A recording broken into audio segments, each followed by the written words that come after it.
I always thought the worst thing you could find out about your girlfriend was that she was cheating. That's what I believed last Friday, standing outside her apartment, rain soaking through my shirt as I heard her voice arguing with someone inside.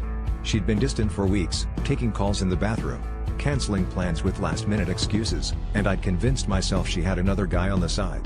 When the door finally swung open, I braced for the confrontation, ready to demand the truth, but what I saw made me forget how to speak.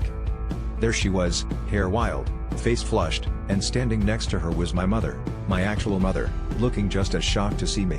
My world spun. My girlfriend's eyes darted between us, and she started rambling about how complicated things were, how she'd never meant for me to find out like this. My mom just stared, silent, her lips pressed so tight they were wide.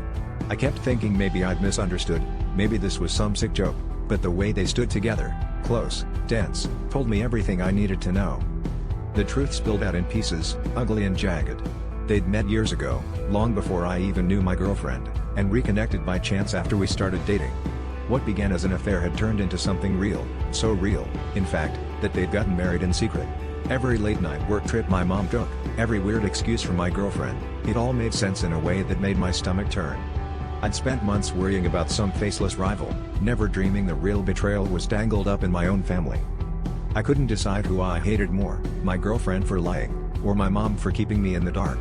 The worst part was realizing I'd ignored 1,000 red flags because I was so desperate to hold on to what I thought was love. I walked out that night, rain still falling, unsure if I was more heartbroken or relieved. Now I'm left with a sick twist in my gut every time I think about trust, wondering if I'll ever let anyone get close again.